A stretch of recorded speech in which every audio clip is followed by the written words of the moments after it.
இந்த வீடியோவில் நம்ம எதை பற்றி பார்க்க போகிறோம்னா நோட்டா. நோட்டானா என்ன? நோட்டா எப்போது அமலாக்கமானது? நோட்டாவை ஏன் வாக்கு இயந்திரத்தில் சேர்த்தாங்க? நோட்டாவிற்கு வாக்களித்தால் என்ன ஆகும்? இதற்கு முன்பு நோட்டா என்று ஒன்று இருந்ததா என்ற முழு விபரத்தை இந்த வீடியோவில் நம்ம பார்க்கலாம்.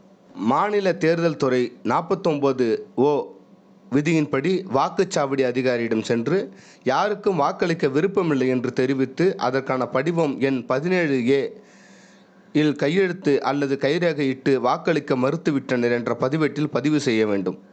ஆனால் தற்போது தேர்தல் நடத்தை விதியின்படி வாக்கு இயந்திரத்தில் நோட்டா என்ற பட்டன் பொருத்தப்பட்டுள்ளது.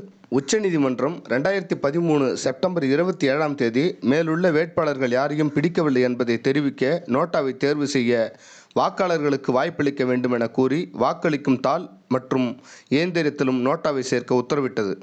இந்த நோட்டா பட்டன் இயந்திரத்தில் எங்கே இருக்கும் என்றால், ஓட்டளிக்கும் இயந்திரத்தில் வேட்பாளர்கள் பட்டியலின் கடைசியில் வாக்குச்சீட்டு மேல் எக்ஸ் என்றது போல ஒரு சின்னம் இருக்கும். அதை அழுத்த வேண்டும். இந்த ஓட்டை தேர்வு செய்ய எந்த ஒரு தேர்தல் அதிகாரியிடமும் ஒப்புதல் வாங்க வேண்டிய அவசியமில்லை. இந்த நோட்டா எப்போது முதலில் அமலாக்கமானதுன்னு பார்த்தா, சட்டசபை தேர்தலில் தான் முதல்ல நோட்டா சேர்க்கப்பட்டது. நம்ம தமிழ்நாட்டில் ஏற்காடு இடைத்தேர்தலில் நோட்டா முதலில் அறிமுகப்படுத்தப்பட்டது. இந்த நோட்டா பட்டன் என்ன கலரில் இருக்கும்னு பார்த்தீங்கன்னா, இளஞ்சிவப்பு கலரில் இருக்கும். இந்தியாவில் 2014 நடத்தப்பட்ட 16வது மக்களவை பொது தேர்தலில் 543 தொகுதிகளின் மொத்த வாக்குகளில் 1.1% 59,97,054 வாக்குகள் நோட்டாவில் பதிவாகியுள்ளது. நிற்கக்கூடிய வேட்பாளர்களில் எனக்கு யாரையும் பிடிக்கவில்லை என்று ஒருவேளை நோட்டாவிற்கு அதிக அளவில் ஓட்டு விழுந்தாலும் கூட அதற்கு அடுத்தபடியாக இருக்கும் வேட்பாளரே வெற்றியாளர்களாக கருதப்படும் என்று ஒரு சீனியர் தேர்தல் கமிஷன் அதிகாரி கூறியிருந்தார். அப்படி இருந்தும் ஏன் நோட்டாவை வச்சிருக்காங்க அப்படின்னு பார்த்தீங்கன்னா, இந்திய சட்ட புத்தகத்தில் கூறப்பட்டிருக்கும் பேச்சுரிமை கருத்து சுதந்திரத்தின் கீழ் வேட்பாளர்களை பிடிக்கவில்லை எனில் அதனை வெளிப்படுத்த நோட்டா ஒரு வாய்ப்பு.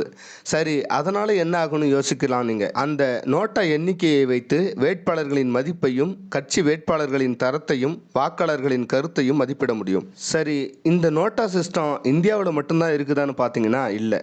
Colombia, Ukraine, Brazil, Bangladesh, Finland, Spain, Sweden, France, Belgium மற்றும் கிரீஸ் போன்ற நாடுகளிலும் நோட்டா வாக்களிக்க வாய்ப்பளிக்கப்படுகிறது.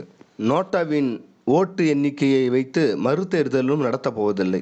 எனவே உங்களின் கொள்கை, உங்களின் நலன், உங்களின் தொகுதி வளர்ச்சி இவையெல்லாம் மனதில் வைத்து ஒரு நல்ல வேட்பாளர்களை தேர்ந்தெடுப்பதில் உங்கள் வாக்கு மதிப்பு மிக்கவையாக மாற்றுங்கள். அனைவரும் வாக்களிப்போம் என உறுதியேற்போம். வாக்களிப்போம், நமக்கான மாற்றத்தை உருவாக்குவோம். எண்ணத்தின் பார்வையோடு மீண்டும் சந்திப்போம். மீதியை சிந்திப்போம். நல்லதை விரும்ப லைக் செய்யுங்கள். நல்லதை பகிர்ந்து கொள்ள ஷேர் செய்யுங்கள். நிறை குறைகளை சுட்டிக்காட்ட கமெண்ட் செய்யுங்கள். நல்லதை பின்தொடர மறக்காமல் சப்ஸ்கிரைப் செய்யுங்கள்.